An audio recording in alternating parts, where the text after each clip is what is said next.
Bonjour à tous, ici Julie Duchemin du cabinet Greenworking. Je vous présente aujourd'hui la synthèse du diagnostic que nous avons réalisé pour la cave des Pyrénées-Atlantiques.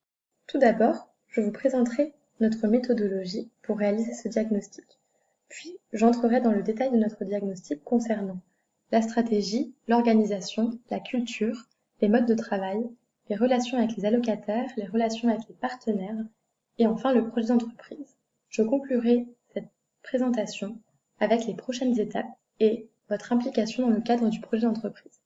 Pour réaliser ce rapport de diagnostic, nous nous sommes appuyés sur 4 canaux de recueil d'informations. Premièrement, nous avons réalisé une analyse documentaire. Deuxièmement, nous avons réalisé des entretiens individuels avec les agents de direction et avec 5 managers stratégiques. Nous avons également réalisé une enquête de diagnostic à laquelle vous avez été invités à répondre. Puis, pour terminer, nous avons réalisé des focus group, soit des groupes de réflexion avec un panel d'allocataires, un panel d'agents allocataires, un panel de partenaires et enfin un panel d'agents dans le cadre des focus group organisés par le service ressources. Grâce à l'ensemble des éléments recueillis, nous avons réalisé un diagnostic de la cave des Pyrénées-Atlantiques. Concernant la stratégie, nous observons qu'une bonne dynamique est enclenchée. Un certain nombre d'agents souhaitent être davantage au courant de la stratégie et du cap de l'organisme. Pour autant, 78% des répondants indiquent avoir confiance dans la cave des Pyrénées-Atlantiques pour mettre en œuvre une stratégie adaptée aux objectifs de la branche famille de la sécurité sociale. La CAF incarne aujourd'hui de nombreux rôles en interne. Les 4 ambitions définies par le directeur semblent être partagées et apparaître comme des rôles clés pour la CAF. Pour les allocataires, les rôles de financement et d'accompagnement sont très forts. Pour les partenaires, nous retrouvons le rôle de financement, mais également le rôle d'animation du réseau et de mise en relation des acteurs, le rôle de conseil technique et le rôle de contre-pouvoir politique. Dans le cadre de l'enquête, nous avons interrogé les agents sur d'éventuelles autres ambitions que la CAF des Pyrénées-Atlantiques devrait porter. Voici les résultats, sous la forme d'un nuage de mots, de la réponse à cette question. Les 4 ambitions définies par leur directeur fédèrent aujourd'hui. Elles constituent un cap clair pour tous et représentent un objectif pour le futur. Par ailleurs, nous observons aujourd'hui un enjeu majeur qui est l'accompagnement des allocataires. En effet, il s'agit aujourd'hui d'aller vers, mot utilisé par Jérôme Rotetta, de professionnaliser la relation de service, avec notamment les parcours allocataires et l'approche populationnelle, de renforcer la présence sur le territoire, et enfin, de garantir un niveau de qualité et d'engagement de service afin de pouvoir répondre aux attentes des allocataires qui souhaitent un service rapide, simple et efficace. Dans le cadre de l'enquête, nous avons interrogé les agents sur l'accomplissement actuel des 4 ambitions. Nous observons que pour chacune des ambitions, les réponses se trouvent entre 5 et 6, ce qui indique qu'il reste des marges de manœuvre, mais pour autant que la CAF est en très bonne voie dans l'atteinte de ces 4 ambitions. Dans le cadre de l'enquête, nous sommes également intéressés à l'embarquement des agents dans cette stratégie. Nous observons, à travers les résultats à ces questions, que la confiance semble de mise, mais que pour autant, l'accompagnement du changement et la communication restent à renforcer pour que chacun se sente concerné par la stratégie et par le projet d'entreprise. Concernant l'organisation, nous observons que la CAF est en mouvement, et d'ailleurs un besoin fort est exprimé par les agents que l'organisation leur permette d'accueillir le changement avec sérénité. Aujourd'hui, l'une des principales attentes vis-à-vis de l'organisation réside dans la prise de décision. Cette demande est exprimée à la fois par les agents, qui la mettent en position numéro 1 dans les priorités d'évolution en interne, mais également par les partenaires dans le cadre du focus group. Un enjeu fort est également celui de la qualité de service. Nous allons aujourd'hui vers plus de personnalisation, avec par exemple les parcours allocataires, vers une amélioration de la qualité de traitement avec l'approche populationnelle, et vers un accès aux services meilleurs et plus efficients. À travers les évolutions actuelles, et notamment celles du modèle informatique, le métier de conseiller allocataire va évoluer dans les prochaines années, et cette évolution va nécessiter un accompagnement. Un autre enjeu concernant l'organisation est celui d'anticipation et de pilotage des activités. L'objectif est de réussir à piloter les activités pour plus de performance, mais également plus de sérénité. Pour terminer sur l'organisation, nous avons souhaité faire un zoom sur le bien-être au travail. Pour cela, nous avons mesuré 4 dimensions: la fierté, la motivation, la satisfaction globale et le plaisir au travail. Sur chacune de ces dimensions, les résultats sont très positifs, en comparaison d'autres organismes que nous avons pu accompagner, mais également en comparaison d'acteurs du secteur privé.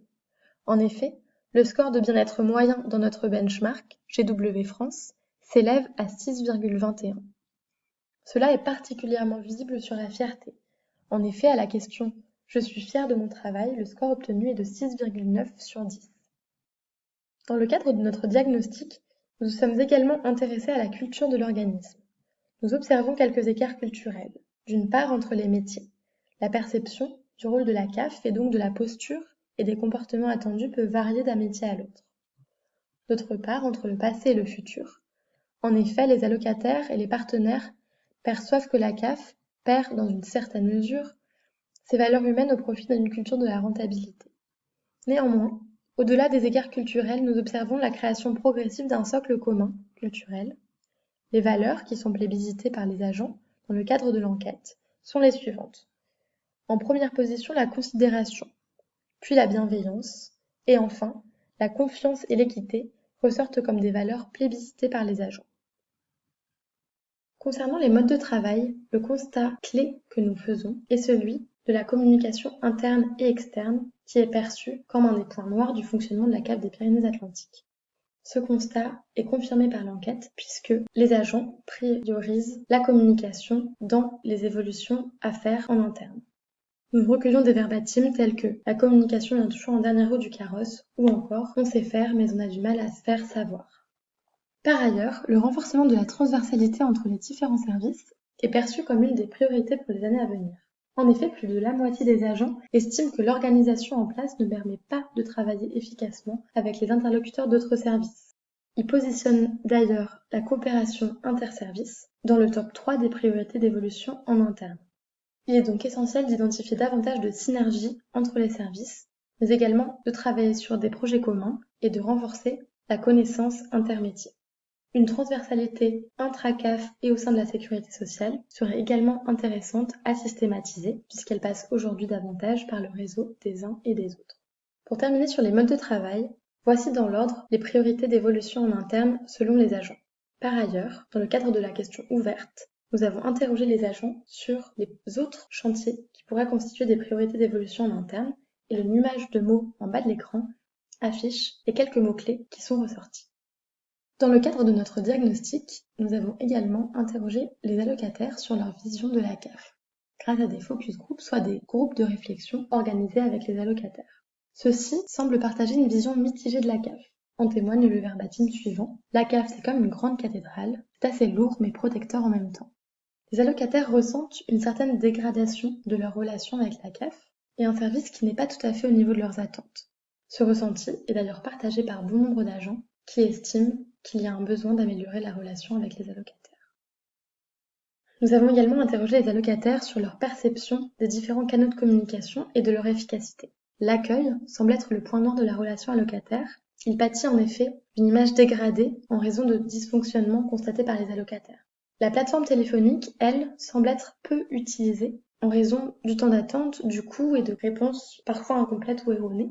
Enfin, le site internet, lui, semble être le canal le plus apprécié pour sa clarté, pour son ergonomie et pour sa bonne gestion des cas simples.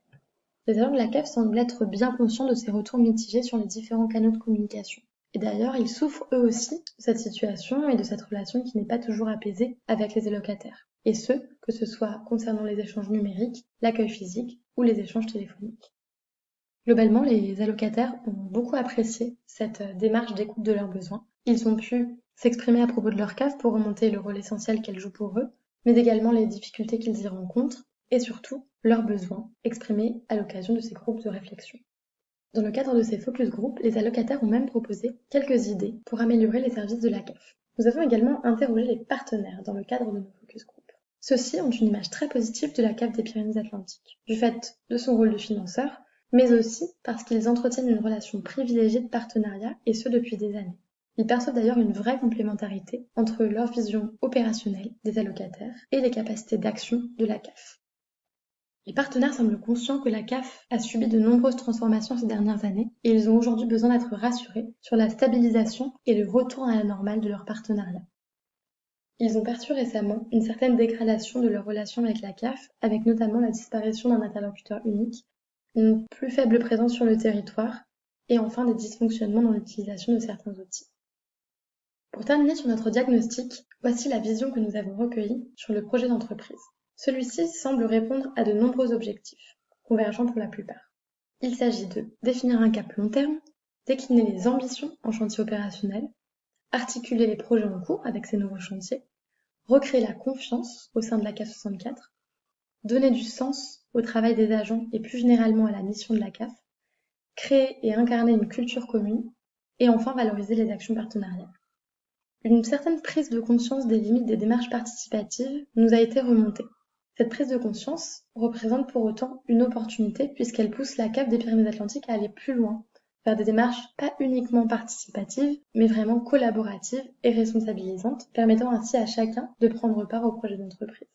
Dans le cadre de l'enquête, nous avons posé la question aux agents des sujets sur lesquels ils souhaitaient travailler en priorité dans le cadre du futur projet d'entreprise. Voici un panel de mots qui sont ressortis en réponse à cette question. Ceci est très encourageant puisque cela témoigne d'une véritable envie de s'investir dans le projet d'entreprise pour bon nombre d'agents. Le projet d'entreprise va pouvoir s'appuyer sur des leviers forts et ces leviers sont les suivants. Une confiance retrouvée, une majorité des agents qui croient dans le projet, un sens du service public très fort et enfin une communication régulière ainsi qu'un pragmatisme affiché avec la mise en place de chantiers purement opérationnels.